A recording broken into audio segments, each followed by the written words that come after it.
this could be some of the most epic Xbox news that we've heard in a very long time, and it does make me excited. And trust me, I don't get excited very often when it comes to Xbox stuff these days because a lot of the time it ends up not panning out, or it's something that you can only get excited for about a few minutes or whatever. So again, we'll see what happens.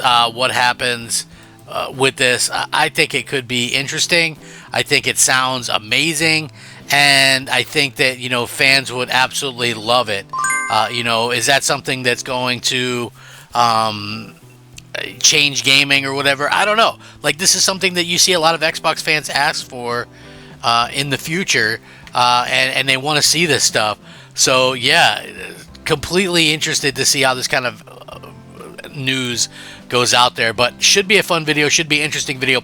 Hey everybody, what's up? I'm Crap Gamer. This is Crap Gamer Reviews, back with yet another video. Thank you so much for joining me. I do daily gaming content, so in case you didn't know that, boom, daily gaming content right there for you. So make sure you guys slap the hell out of that like button and consider subscribing, because that helps out the channel. I've been having some slow and steady gains with that lately, and I'm very much appreciative. So I try to be informative yet entertaining. So yeah, thank you guys for coming along for the ride. So anyway, again, this was very interesting. According to this, take this with a grain of salt so far, but I can link this and you guys can check it out. They're building plans for the 25th anniversary of Halo and Xbox. Microsoft confirms in a new interview that they have such a rich heritage that you have to celebrate that. Now, what they're talking about sounds great, but for me, it's like you're celebrating Halo, that's an Xbox console exclusive. You're celebrating Xbox, that's an Xbox console, right? Like, keep it those things. Like, I can't really kind of put it better than that, but here's the interesting stuff. Xbox is in a bit of an odd place right now, with the game industry struggling to figure out where the next generation of growth is coming from.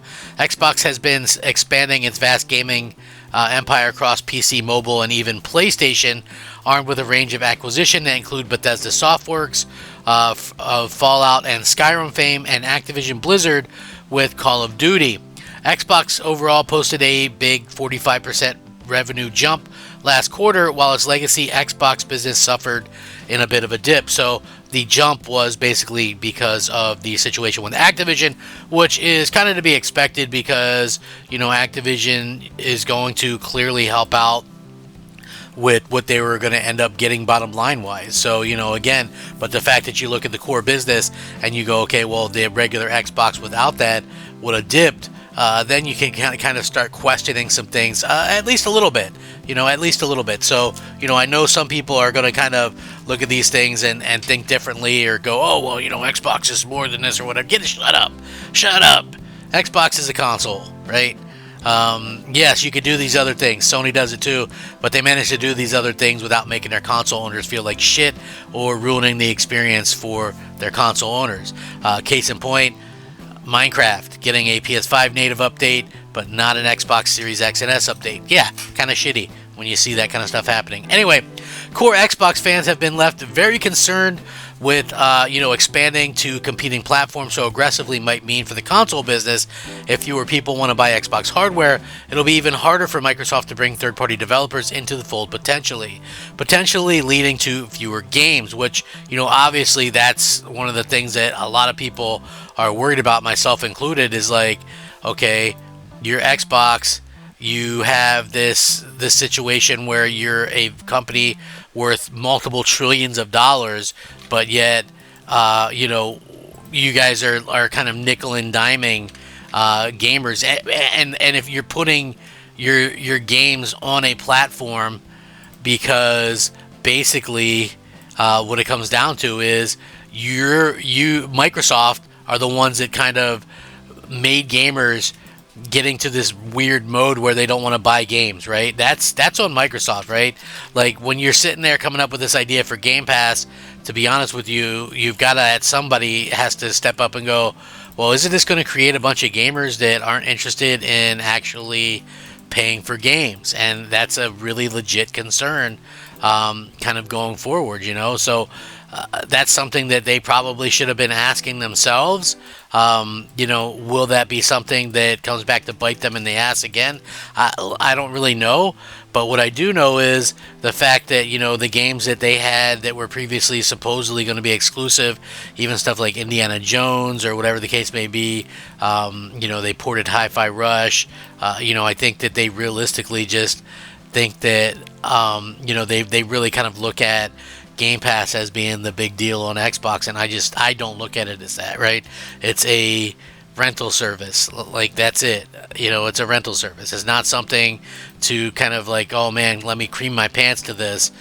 You know what I mean? Like, I don't mean to be gross or whatever, but it's just honest. Like, nobody's creaming their pants over a rental service, right? A lot of the stuff they put in there, like, is indie stuff or stuff that most people probably wouldn't even buy on day one, and then the first party stuff has been so few and far between, and when it has released, a lot of it hasn't been what I would consider to be finished, even, which is, super unfortunate, But, we'll see how that kind of works out. It could work out okay for them.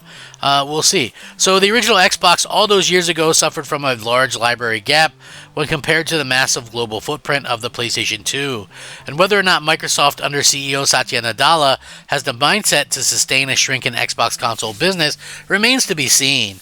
Although both Nadella and Phil Spencer say Xbox has more players than ever, which should keep it at pace with increasing costs, at least for now. But I want to point out real quick, when Phil Spencer's talking about, oh, we've got more players than ever, blah, blah, blah, and people are like shocked by this, you have to remember just how far and widespread the Red Ring of Death was on the Xbox 360. So even though that sells, close to 90 million units, how many were affected by Red Ring? 20 million? 30 million? Like, we don't even really know.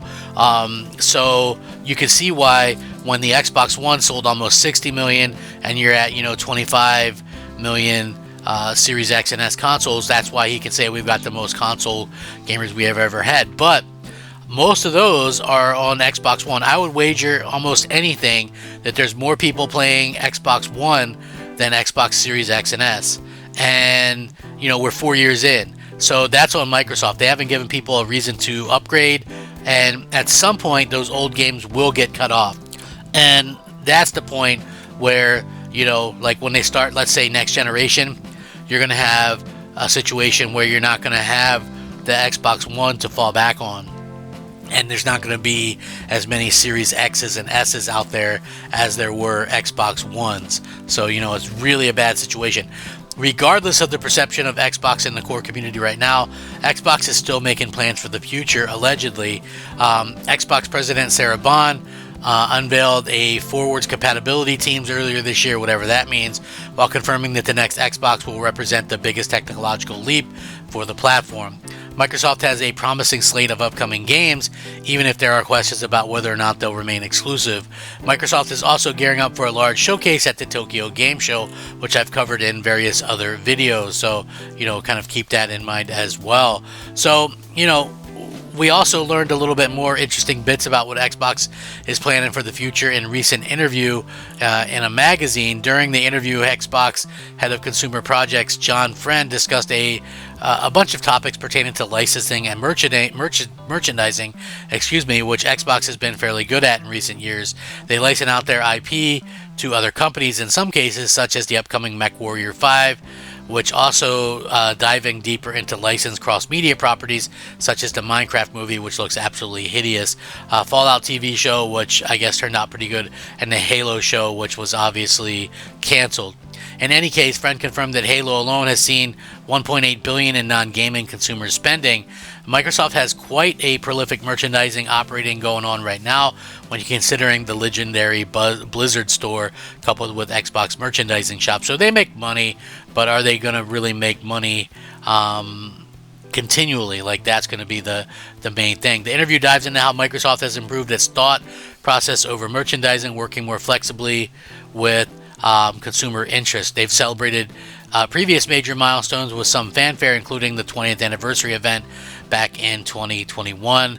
There, Microsoft opened up the Halo Infinite free-to-play multiplayer servers, added 70 more Xbox backwards compatible games, and also opened up Virtual Xbox Artifact Museum. But what people wanted to see realistically was, stuff like a custom console that maybe looked like the original Xbox, things like that. Hopefully we get stuff like that. Maybe they can go back and have, you know, some kind of surprises, some game announcements, something to get people excited, because, you know, it's a good time to look back, but I just feel like Microsoft has dropped the ball a lot with some of this stuff. So, you know, we'll see what happens. Anyway, I'll link this in the description. You guys can check it out. Let me know what you think. Rack 'em up, fact 'em up, crap gamer 'em up, crap gamer out.